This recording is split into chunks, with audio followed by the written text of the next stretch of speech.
السلام علیکم ورحمۃ اللہ وبرکاتہ۔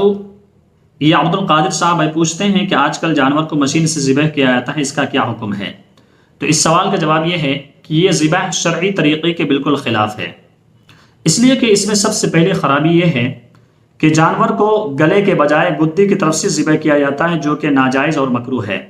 دوسری خرابی یہ ہے کہ جب وہ مشین کے ذریعے جانور کو ذبح کیا جاتا ہے تو سر علیحدہ ہو جاتا ہے اور جسم علیحدہ ہو جاتا ہے، یعنی سر دھڑ سے جدا ہو جاتا ہے، جو کہ ناجائز اور مکروہ ہے۔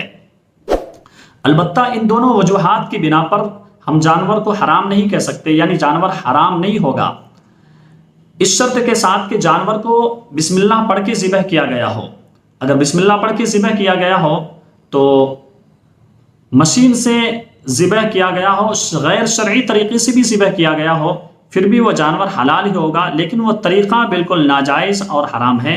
اس طریقے سے ذبح نہیں کرنا چاہیے۔ جو پراپر طریقہ ہے ذبح کرنے کا وہ یہ ہے کہ بسم اللہ پڑھ کے اس طرف سے ذبح کیا جائے اور گردن جدا نہ ہو۔